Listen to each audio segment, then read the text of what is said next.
Nenhuma razão para estar interditada essa obra.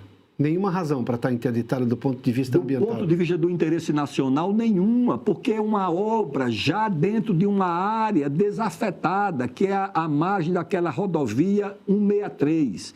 A BR-163, ao lado dela, iria a Ferrogrão. São 930 quilômetros, saindo lá de Sinop até o porto de Miritituba, lá no Rio Tapajós. Não tem razão para isso estar parado. Enquanto isso, a China constrói 50 mil quilômetros de ferrovias em 15 anos, 38 mil em 4 anos. A China tem 3 ramais ferroviários de mais de 10 mil quilômetros, 3 ramais distintos, ligando a China à Europa. Não pode ser, pessoal, isso é uma vergonha.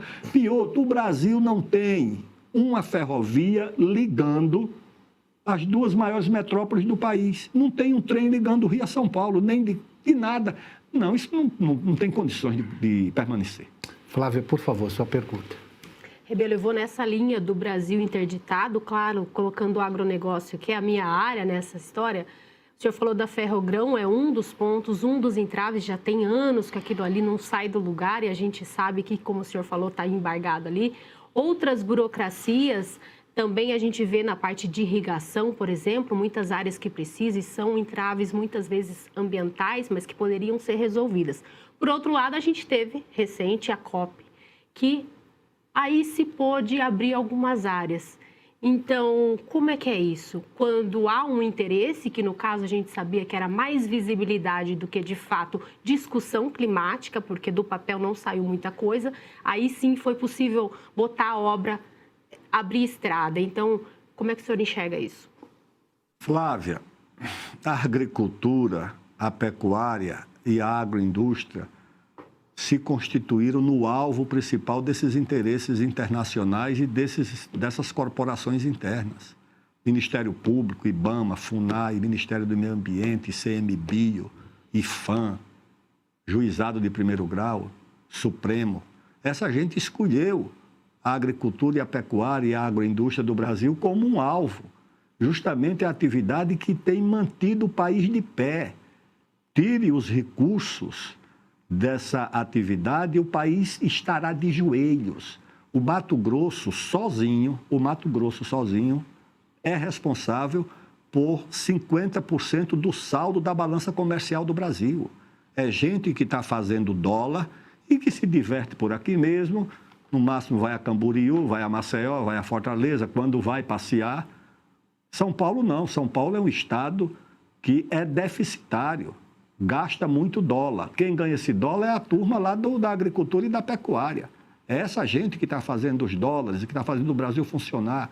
A indústria de máquinas, de equipamentos, de tratores, de colheitadeiras, os insumos, a cadeia de medicamentos veterinários.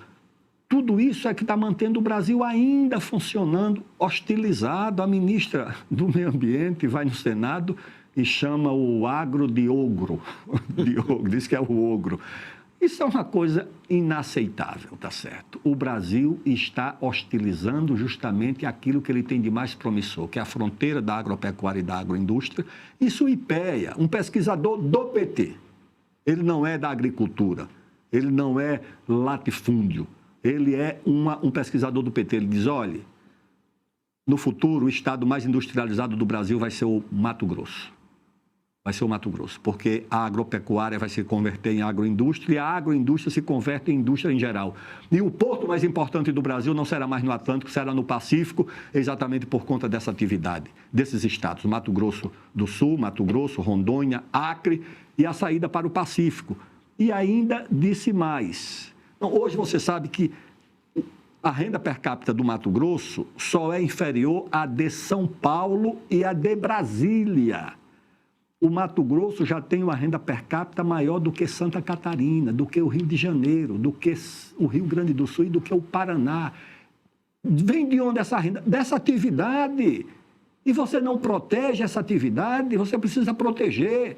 Aí você faz um Converscote lá em Belém do Pará, como se fosse o grande acontecimento do século. Aquilo ali foi uma agenda esvaziada.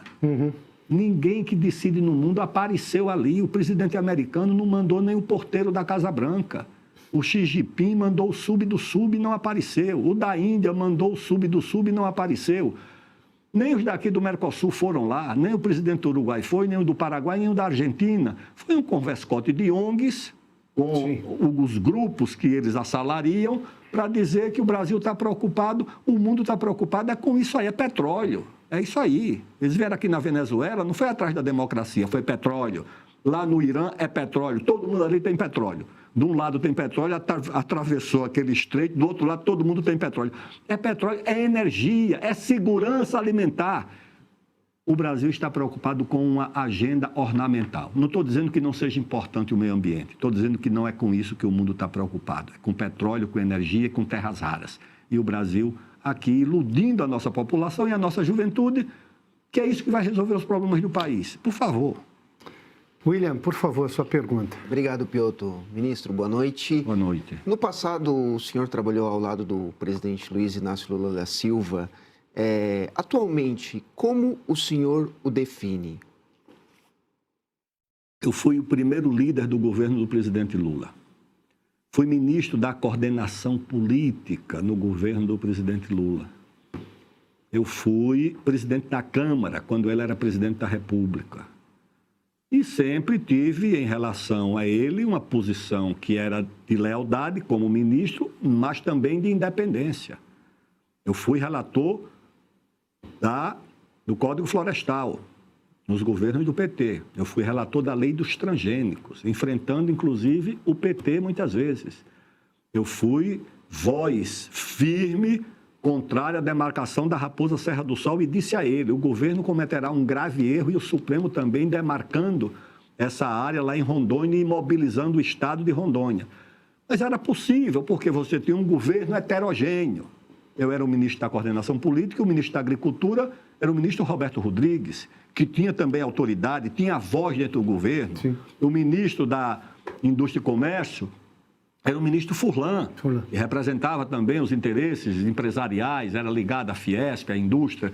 Então, você tinha um governo heterogêneo. Você podia, por exemplo, aprovar uma lei de transgênicos naquele governo. E você tinha algum grau de liberdade para fazer isso. Eu acho que o presidente Lula mudou completamente a forma de ver o país. Acho que saiu um homem muito marcado pela prisão, né, carregado de muito ressentimento, o que não permite que ele pacifique o país. O presidente Lula poderia ter pacificado o país, depois de eleito, com um gesto, e resolver os problemas. Ninguém pacifica um país guardando ressentimento, é se desarmando, é olhando para os adversários com generosidade, é olhando para o futuro, julgando que o futuro é mais importante do que o passado. Foi assim que nós fizemos as anistias pela nossa história, desde o Rio Grande do Sul, da Guerra dos Farrapos, depois o Vargas, depois o governo militar, o Juscelino. O que é anistia? Não é perdoar porque é inocente. Não, inocente não precisa de anistia. Precisa de anistia alguém que, à luz de uma norma qualquer, de uma lei qualquer, cometeu algum tipo de crime.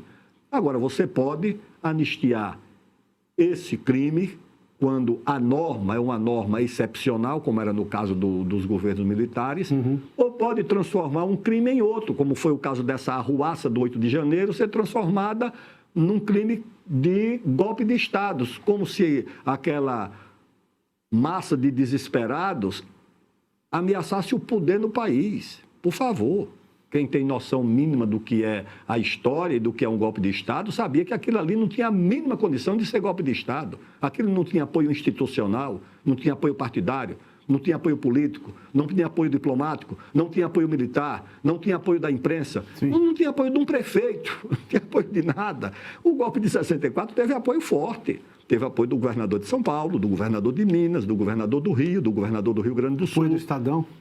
Do Estadão, da Folha, do Globo, dos grandes editorialistas. Não foi o jornalista lá do interior de Alagoas que escreveu os editoriais pedindo o golpe. Foi o Carlos Heitor, o Coni, foi o Alberto Dines, foi o Antônio Calado, foi a CNBB, não foi o padre da paróquia de Roberto Marinho. Ou seja, essa gente foi que pediu o golpe. A CNBB fez um manifesto pedindo o golpe. Quando os militares entraram, os grandes empresários de São Paulo, quando os militares entraram, o golpe já estava consumado, eles entraram por último e não conseguiram sair até hoje, porque estão até hoje aí perseguindo, atribuindo a responsabilidade aos militares.